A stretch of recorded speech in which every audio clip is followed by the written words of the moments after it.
దేశ భవిష్యత్తుని, అదే మాదిరిగా భారతదేశ సమైక్యతను కాపాడుకుంటూ ముందుకు పోగలిగాం.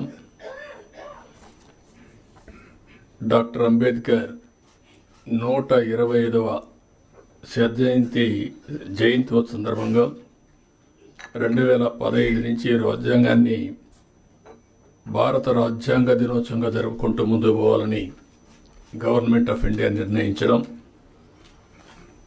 మనం రాజ్యాంగాన్ని సమర్పించిన రోజు ఈ రోజైనా మనం అందరం కూడా జనవరి 26 నుంచి మన రాజ్యాంగాన్ని పరిరక్షించుకున్న దినోత్సవంగా మనం ముందుకు పోతూ వచ్చాం. అయితే ఈరోజు మనం దీన్ని ఒక 2 అకేషన్లో గుర్తు చేసుకుంటున్నాం. స్వాతంత్ర దినోత్సవం జరుపుకుంటున్నాం. మొన్నటి వరకు జనవరి 26 రిపబ్లిక్ డే మాత్రం జరుపుకున్నాం. ఎన్డీఏ గవర్నమెంట్ వచ్చిన తర్వాత రాజ్యాంగాన్ని ఆమోదించిన రోజు కూడా మనం జరుపుకోవాలని నిర్ణయించడం అనేది చాలా ముఖ్యం. రాజ్యాంగాన్ని ఇప్పుడు మనం అందరం కూడా మన మైండ్ని కంట్రోల్ చేయాలన్నా, కండిషన్ చేయాలన్నా ఏ రిలీజన్ సంబంధించి ఆ రిలీజన్ రిమైండర్ కింద చేసుకుంటూ వస్తున్నాం. హిందువులు చూస్తే దేవాలయాలు పోతారు, భగవద్గీతను ప్రాక్టీస్ చేస్తారు. క్రిస్టియన్స్ని చూస్తే చర్చిలకు పోతారు, అక్కడి నుంచి ఏదైతే బైబిల్ ఉందో బైబిల్ని చేస్తారు. ముస్లిమ్స్ని చూస్తే ఎక్కడ మసీదుకి వెళ్ళి ప్రతి వారం కూడా మసీదుకి వెళ్ళి అదే సమయంలో ఖురాన్ని ప్రాక్టీస్ చేస్తూ ఉంటారు. అలాంటిదాన్ని మనం కూడా ఆలోచించాల్సింది. భారత రాజ్యాంగం అన్ని మతాలకు, అన్ని ప్రాంతాలకు, అందరికి కూడా ఒక పవిత్రమైన గ్రంథం ఇది. ఆ స్ఫూర్తిని కూడా ఒకసారి గుర్తు చేసుకోవాల్సిన అవసరం ఉంది. ఆ రోజు బ్రిటిష్ పాలకులు వచ్చినప్పుడు భారతదేశంలో వ్యాపారం కోసం వచ్చి అక్కడి నుంచి దేశాన్ని మొత్తం హస్తగతం చేసుకుంటూ పరిపాలన వాళ్ళు సాగించారు. మనమందరం కూడా ఒక వినూత్నమైన భావంతో ఎప్పటికప్పుడు ఆలోచించడం కూడా మానేసాం. ఆ క్రమంలో మనం చూస్తే ఎన్నో అవమానాలు, మరెన్నో అరాచకాలు. అంతకు మించి మనం ఒకసారి చూస్తే మనం ఏది చేతగాని వాళ్ళనే ఇంప్రెషన్ కూడా ప్రపంచానికి ఇచ్చే పరిస్థితి వచ్చింది. ఈ ఆలోచన విధానాన్ని కూడా మీరు ఒకసారి ఆలోచిస్తే చాలా సంవత్సరాలు, డెకేడ్స్ మనం సబార్డినేట్స్గానే ఆలోచించాం. ఎప్పుడైనా సరే ఒక్కొక్కసారి కొన్ని ప్రభావాలు ఎంత ప్రగాఢంగా పనిచేస్తాయంటే మనం వేరే దేశాలకు పోయి ఆ దేశాలతో ఉండే వాళ్ళతో సమానంగా మాట్లాడడం, మేము మీతో సమానంగా పోటీ పడగలుగుతామని చెప్పుకోలేని పరిస్థితి వచ్చే పరిస్థితికి వచ్చింది. అదే ఉద్దేశం ఆ రోజు కూడా మనం చూసినప్పుడు మీకు అసలు రాజ్యాంగం రాసుకోవడం చేతనవుతుందా అని అవహేళన చేసిన రోజు అది. అక్కడి నుంచి ఈ రాజ్యాంగాన్ని రాయడం కోసం మీరు ఒకసారి చూస్తే ప్రపంచంలో ఉండే అన్ని దేశాలని, ప్రజాస్వామ్య దేశాలన్నీ అధ్యయనం చేశారు. ఒక పక్క అమెరికా, ఒక పక్క Britain, Canada, Ireland, Germany, Australia, దక్షిణాఫ్రికా, ఫ్రాన్స్, రష్యా, జపాన్, ఇలా వివిధ ప్రపంచ దేశాలన్నీ స్టడీ చేసిన తర్వాత వాళ్ళ రాజ్యాంగంలో ఉండే బెస్ట్ ప్రాక్టీస్ అన్ని తీసుకొని అంబేద్కర్ గారికి ఉండే అనుభవంతో భారతదేశ కండిషన్స్ కూడా అధ్యయనం చేసుకొని ఒక దళిత కుటుంబంలో పుట్టినటువంటి అంబేద్కర్ గారు జీవితాంతం ఎన్నో అవమానాలు పాలయ్యారు.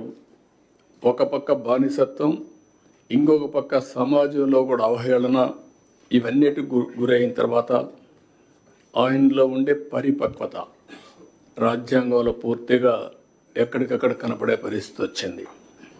భవిష్యత్తులో వచ్చే సవాళ్ళను కూడా ఊహించుకొని రాజ్యాంగంలో సొల్యూషన్స్ ఇచ్చాడు. ఒక రోజు 2 రోజులు కాదు. ఇంత మునిపే మన మిత్రులు మాట్లాడినప్పుడు చాలా పెద్ద ఎత్తున ఎక్సర్సైజ్ చేయడం. దీనికి మీరు చూస్తే 299 మంది విశిష్ట వ్యక్తులు కలిసి సభగా ఏర్పడి ఒక్కటిగా రాసినటువంటి మహోన్నత గ్రంథం మన భారత రాజ్యాంగం.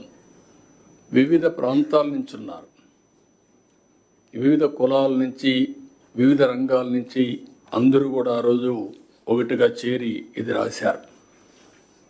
మన రాష్ట్రానికి వస్తే మనం గర్వించదగ్గ విషయాలు, జాతీయ జెండా రూపొందించిన తెలుగువారంతా గర్వించేలా వెంగళ వెంకయ్య గారు దానికి రూపకల్పన చేశారు. అదే మరిగా చాలామంది ప్రధాన పాత్ర కూడా పోషించారు. టంగుటూరి ప్రకాశం, నీలం సంజీవరెడ్డి, పట్టాభి సీతారామయ్య, దుర్గాబాయి దేశ్ముఖ్, వెంకట్రావు, కల్లూరు సుబ్బారావు, మోటూరు సత్యనారాయణ, ఎన్జి రంగా, సికే కేశవరావు, ఎం తిరుమలరావు, బొబ్బిరి రాజా రామకృష్ణరంగారావు, ఈ విధంగా ఒక 11 మంది ఆంధ్రప్రదేశ్ నుంచి కూడా రాజ్యాంగ సభలో సభ్యులుగా ఉండడం, ఈ రాజ్యాంగాన్ని రాసేదానికి దోహదం చేసే పరిస్థితికి వచ్చారు. అందుకే ఒక పక్క రాజ్యాంగానికి అధ్యక్షత వహించినటువంటి అంబేద్కర్తో పాటు దేశంలో ఉండే అందరిని ఒకసారి ఆలోచించుకున్నప్పుడు ఆంధ్రప్రదేశ్ ఈ గడ్డ మీద పుట్టిన వారిని కూడా మనం ఒకసారి తలుచుకొని నివాళులు అర్పించాల్సిన అవసరం ఉంది. ఈ సందర్భంగా ఇప్పుడే మన రాజ్యాంగం మీద కూడా ప్రమాణం చేస్తున్నాం. అందులో కంటెంట్ కూడా మనం చూస్తున్నాం. ఇందులో చాలా స్పష్టంగా సాంఘిక, ఆర్థిక, రాజకీయ న్యాయాన్ని ఆ రోజు కూడా ఇప్పుడు కూడా మనం మాటల్లో పెడుతున్నాం తప్ప అందరికీ సామాజిక న్యాయం చేయాలని, ఆర్థిక ఏ విధంగా ఆర్థికంగా ముందుకు తీసుకురావాలని, రాజకీయ ప్రాధాన్యత, సమతుల్యం పాటించాలి, అందరికీ న్యాయం జరగాలని చెప్పి చాలా స్పష్టంగా ఉంది.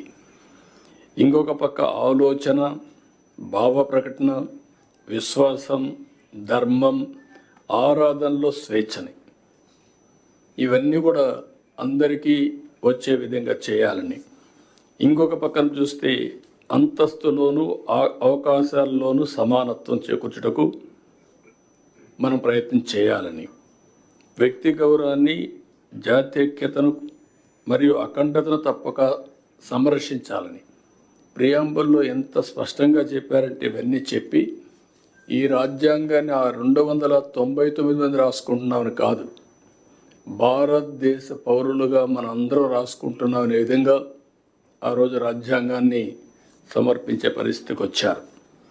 అందుకే అంబేద్కర్ గారు ఎన్నోసార్లు ఆ రోజు రాశాడు ఓపెన్గా కూడా, ఎంత మంచి రాజ్యాంగం ఉన్నా దాన్ని అమలు చేస్తున్న వారు మంచి కాకపోతే అది చెడుగా మారుతుంది. అలాగే ఎంత చెడు రాజ్యాంగం ఉన్నా దాన్ని అమలు చేస్తున్న వారు మంచివారు కాకపోతే,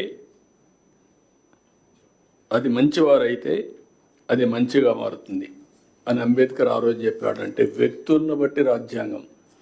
ఇప్పుడు మనం అందరం ఇక్కడ ఉన్నాం, ఆ రాజ్యాంగ ఫలితమే మనం ఇక్కడికి వచ్చాం. మీరు ఐఏఎస్ కావచ్చు, కొంతమంది రిజర్వేషన్లో కావచ్చు, మేము రాజ్యాంగంలో పొందుపరిచినటువంటి ఓటు హక్కు ద్వారా ఇక్కడికి వచ్చాం. వచ్చిన తర్వాత రాజ్యాంగాన్ని ఓసారి నెమరు వేసుకోవడం కూడా మర్చిపోతున్నాం.